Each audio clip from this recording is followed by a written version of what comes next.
And if you've just joined us and are bewildered about this strange setting, we've come on holiday to Plymouth. Now, today is not just a holiday, it's also April Fool's Day.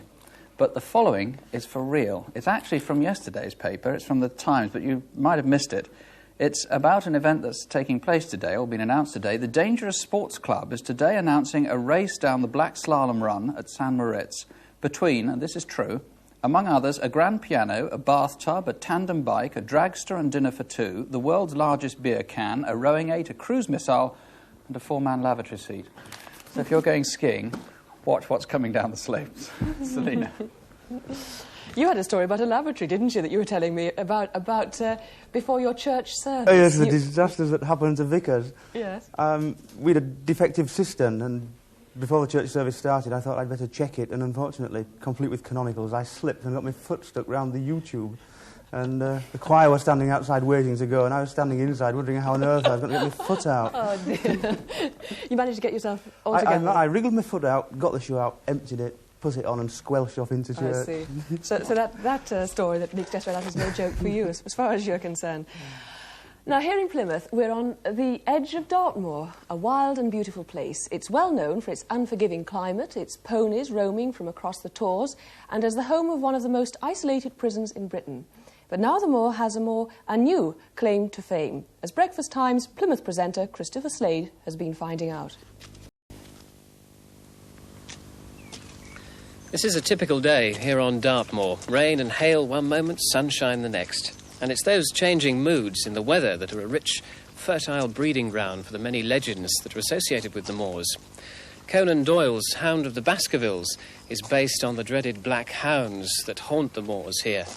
And in the village of Chagford, where we are now, just up the road, Mary Whidden was shot at the altar of the local church on her wedding day by a jealous lover, and her ghost still walks. In this cottage, some new legends are being created. In there lives Brian Froud, creator of the grotesque and fantastic characters of the new film The Dark Crystal.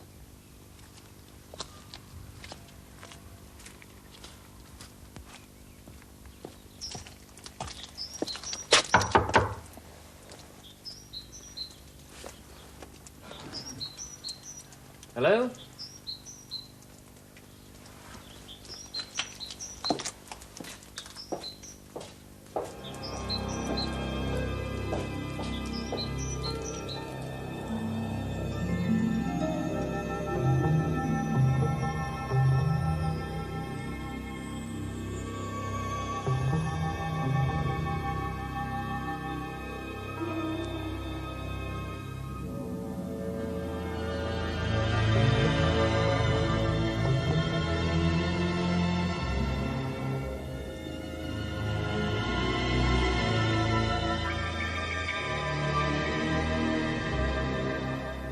Oh, Brian.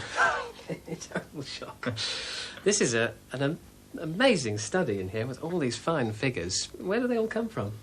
Well, they come from my drawing board. Let me take you across there and I'll show you what happens. Have a look then. And a drawing board to match, I see too. Splendid. Yes.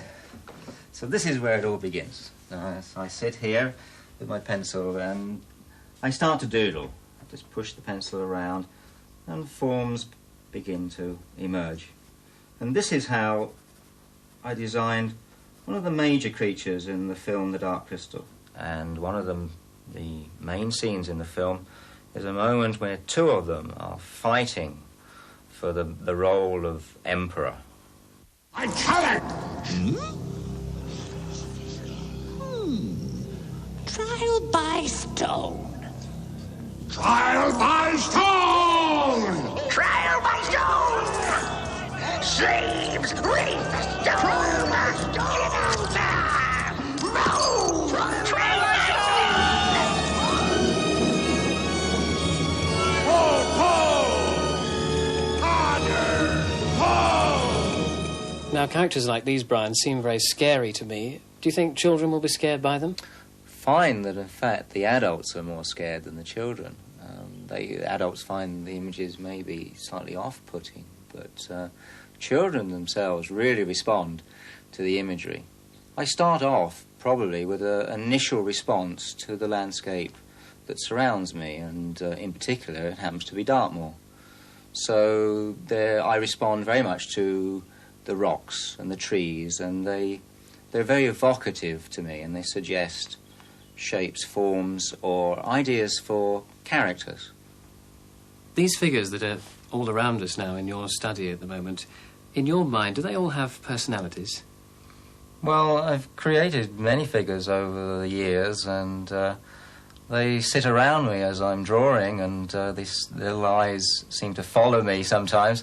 But some of them in particular do seem to have a life of their own.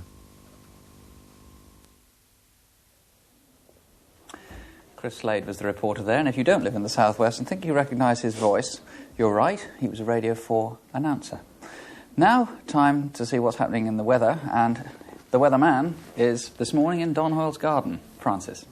That's right, I'm having a good nose around Don's garden. At the moment, I'm in his greenhouse. In fact, it's a cold house because there's no internal heating in here, and he tells me that because of the climate down here in Plymouth, he doesn't actually need it.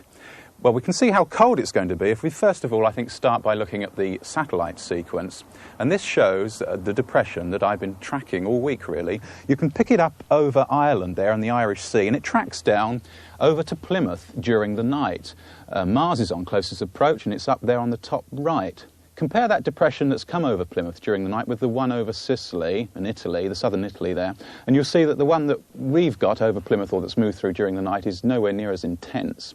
So if we take a little bit of a closer look, you can see that today is going to be really dominated by clouds that are building over the North Sea, running down over the North Sea into eastern parts and spreading very, very slowly inland during the day. The depression there in Biscay, all those speckled splodges over Biscay. So the forecast then starts 9 o'clock this morning. A lot of cloud covering the eastern part of the UK, fine in the west, showers building. By midday, those showers will be into most eastern parts by midday, and then by 3 o'clock in the afternoon, showers penetrating well westwards across the UK. By the end of the day, 6 o'clock there, dying out apart from the far southeast. Now, the winds today are chilly. They're from the north or northeast, blowing quite strong in the southeast by the end of the afternoon. And the top temperatures today are quite low on the east coast in consequence, but they're okay in the west country. And a summary chart, have a quick look at. Showers building, penetrating westward during the day. Francis's forecast. And coming up in the next half hour, as spring arrives in that breakfast time garden, Don Hoyle gives us a guided tour.